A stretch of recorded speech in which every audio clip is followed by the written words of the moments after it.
নমস্কার বন্ধুরা, আবার চলে এসেছি নতুন একটা ভিডিও নিয়ে। আজকে আমি একটু প্রবলেম নিয়ে আলোচনা করব। এই প্রবলেমটা মোটামুটি যারা নতুন শেয়ার বাজারে এসছেন তাদের এই সমস্যাটা ফেস করতে হয়। সমস্যাটা হলো, ধরুন আপনি যখন আমাদের ইন্ডিয়ান মার্কেট খোলে 9টা 15-য়, তখন আপনি ভাবলেন যে আমি আজকে এই স্টকটা কিনবো। সেই স্টকটা আমি আজকে যখন মার্কেট খুললো তখন আমি ধরলেন যে 100 টাকায় আমি ওই স্টকটা কিনবো। কিন্তু মার্কেট খোলার কিছুক্ষণ পরে আপনি দেখবেন সেই স্টকটা আস্তে আস্তে 110, 120, 125, 30 এরকম করে বাড়তে শুরু করলো। কিন্তু আপনি তো চিন্তা করে রেখে দিয়েছেন সেই স্টকটা কি আপনি কিনবেন হচ্ছে 100 টাকায়, কিন্তু আপনি কিনতে পারলেন না।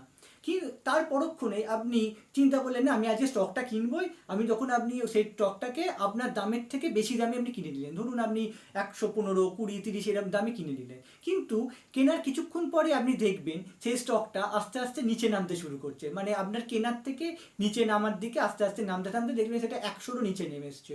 তখন আপনি কি করবেন? এটা বেশিরভাগ যারা ট্রেড করে তাদের ক্ষেত্রে এই সমস্যাটা হয়। তখন নাই আপনার কাছে যদি টাকা থাকে আপনি অ্যাকুমুলেট করে স্টকের পরিমাণটা বাড়াতে পারেন, নাহলে আপনাকে চুপ করে বসে থাকতে হবে যখন আপনার ওই স্টকটার দাম বাড়বে। এটা বেশিরভাগ প্রবলেমটি এটা হয়। এটা থেকে বাঁচার মেন উপায় হচ্ছে, আপনি ধরুন এই সোম থেকে শুক্র পর্যন্ত আমাদের স্টক মার্কেট খোলা থাকে। তাই আপনি আগে থেকে চিন্তা করবেন না যে আমি এই স্টকটাকে এই দামে কিনবো। আগে মার্কেটটাকে খুলতে দিন। খুলতে পাওয়ার পর কিছুক্ষণ মার্কেটটাকে আগে স্টেডি হতে দিন, মানে 9টা 15 থেকে আপনি একটু লক্ষ্য রাখুন সেই স্টকটাকে, সেই স্টকটা কীরকম বাড়ছে, কমছে, এগোচ্ছে, সেই করছে। সেজন্য আগে থেকেই আপনি ঠিক করে রাখবেন না যে সেই স্টকটাকে আপনি কত টাকায় কিনবেন। আপনি স্টকটাকে একটু লক্ষ্য রাখুন।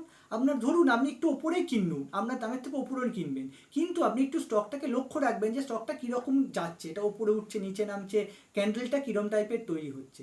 তাই আপনি প্রথমেই ডিসাইড করে নেবেন না যে এই স্টকটাকে আমি একভাবে কিনবো। আর একটা বিষয় হচ্ছে, আপনি যদি যে স্টকটাকে কেনার আপনার ইচ্ছাই থাকে, তাহলে আপনি ধরুন যে টাকার আপনি কিনতে চাইছেন তার 50% টাকা দিয়ে আপনি স্টকটা কিনুন, বা অর্ধেক 50% টাকা আপনার কাছে রেখে দিন। কারণ যদি সেই স্টকটা আপনার কেনার পর আরও নিচের দিকে নেমে যায়, সেটাকে অ্যাকুমুলেট করে সেই স্টকটাকে একটা রিজনেবল দামে আনার জন্য সেটা দরকার হবে। আপনি যদি পুরো টাকারই স্টকটা সেই সময় কিনে নেন, তাহলে যদি স্টকটা নেমেও যায় তাহলে আপনাকে ওয়েট করতে হবে অনেকক্ষণ সেই স্টকটাকে সেই দামে যাওয়ার জন্য। আপনি যদি ট্রেডিং পারপাসে এটা কেনেন তাহলে সমস্যা না, কিন্তু আপনি যদি ইনভেস্টমেন্ট পারপাসে সেই স্টকটাকে কেনেন তাহলে আপনার এই সমস্যাটা হতে পারে। আমার এই ভিডিওটা যদি আপনাদের ভালো লেগে থাকে অবশ্যই আমার চ্যানেলটিকে সাবস্ক্রাইব করে বেল নোটিফিকেশনটা অন করে দেবেন, তাতে আমি নতুন নতুন ভিডিওগুলো আপলোড করবো, তা দুটো দেখতে পান। আজকে আসি বন্ধুরা, আবার পরে ভিডিও দেখা হচ্ছে।